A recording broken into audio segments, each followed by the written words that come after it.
Bible कहती है, जब हम इब्रानियों की पुस्तक 11 उसकी 10 आयत को पढ़ते हैं तो वहां लिखा, क्योंकि वह उस स्थिर नींव वाले नगर की बाट जोता था जिसका रचने वाला और बनाने वाला परमेश्वर है। बाइबल कहती है कि जब अब्राहम को यह मालूम हो गया कि मेरे बच्चा नहीं होगा, तो क्या ऐसी सोच थी उसके दिमाग में जिस सोच ने उसको ये परमेश्वर में बनाए रखने पर मजबूर कर दिया कि अब तेरे बच्चा नहीं होगा तो आगे क्या। बाइबल कहती वो उस स्थिर रहने वाले, फिर से पढ़ेंगे 10 आयत को, क्योंकि वह उस स्थिर नींव वाले नगर की बाट जोता था जिसका रचने वाला और बनाने वाला परमेश्वर है। बाइबल कहती है धरती और आसमान हिलाए जाएंगे। धरती पर कोई भी नगर स्थिर नींव वाला नहीं है। धरती का कोई भी नगर स्थिर नींव वाला नहीं है, क्योंकि बाइबल कहती है कि धरती और आसमान हिलाए जाएंगे। जब आगमन होगा, जब न्याय होगा तो ये हिलाए जाएंगे। ये किस स्थिर नींव वाले नगर की परमेश्वर बात कर रहे हैं? परमेश्वर हेवन की बात कर रहे हैं। जब अब्राहम को ये बात मालूम हो गई कि मैं शायद ये छुटकारा ना पाऊं, तो बाइबल कहती उसने ये सोच लिया था कि कोई बात नहीं, अगर मैं इस दुनिया में आशीषित इस आशीष से नहीं हुआ तो भी मैं स्वर्ग में जा रहा हूं, मैं उद्धार पा चुका हूं, मैं यहोवा के पास जा रहा हूं। कोई भी विश्वासी अगर इस सोच को नहीं रखता तो मैं आपको बता सकता हूं लाइफ में कहीं ना कहीं जाकर वो छुटकारे को नहीं हासिल कर पाएगा और कहीं ना कहीं जाकर वो अटक जाएगा।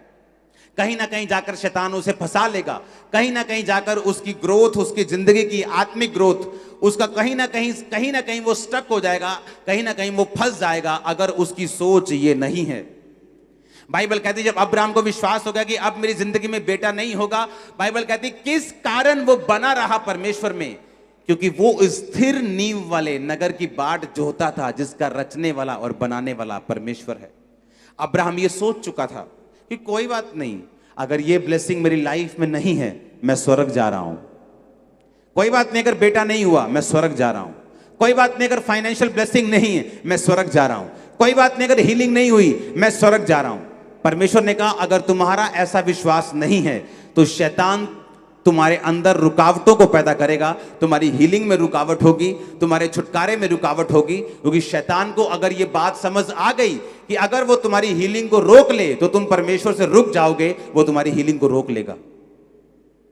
क्योंकि शैतान को वो बड़ा इंटरेस्टेड है तुम्हारे उद्धार को खत्म करने के लिए। वो बड़ा इंटरेस्टेड है कि तुम्हारा उद्धार जो है वो कभी ना हो।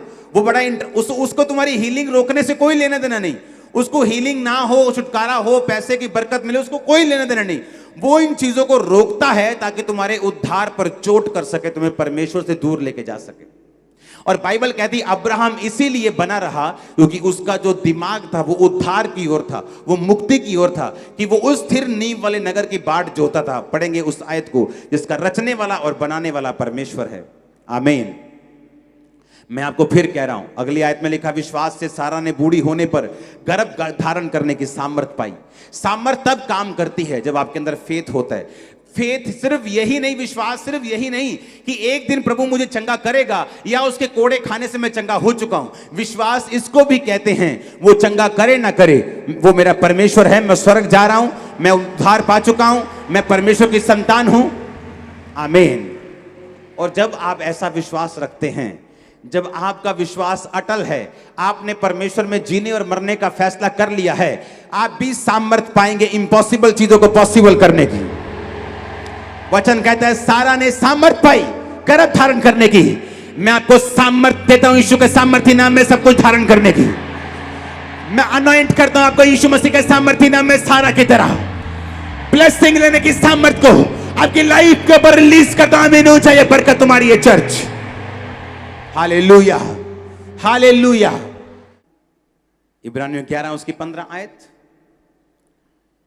और जिस देश से वो निकल आए थे यदि उसकी सुधि करते तो उन्हें लौट जाने का अवसर था, परंतु वे एक उत्तम अर्थात स्वर्गीय देश के अभिलाषी हैं, इसलिए परमेश्वर उनका परमेश्वर कहलाने में उनसे शर्माता नहीं, क्योंकि उनके लिए एक नगर तैयार किया गया है।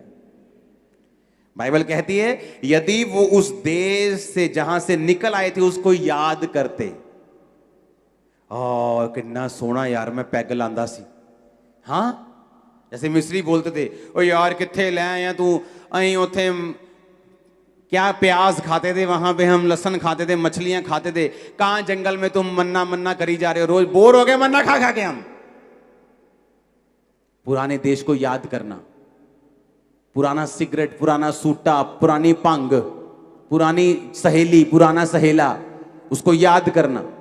उसने कहा अगर तुम उन चीजों को याद करते तो उन्हें लौट जाने का अवसर होता। अगर मुझे लौटना नहीं है वापिस तो मैं याद क्यों करूंगा फिर?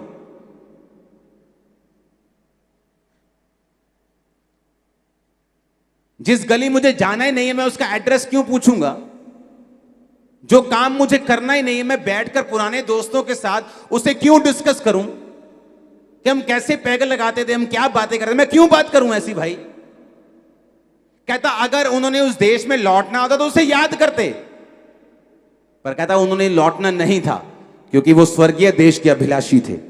जब तुम स्वर्गीय देश के अभिलाषी हो, दुनिया की ब्लेसिंग्स तुम्हारे पांव चूमेंगी, याद रखना।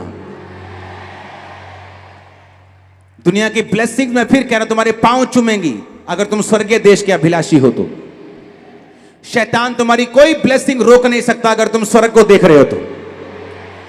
अगर तुमने विश्वास कर लिया है कि मैं स्वर्ग जा रहा हूं, ब्लेसिंग मायने नहीं रखती, तो याद रखो मैंने कहा ब्लेसिंग आएगी नहीं, मैंने कहा तुम्हारे कदम चूमेगी ब्लेसिंग यीशु मसीह के नाम में।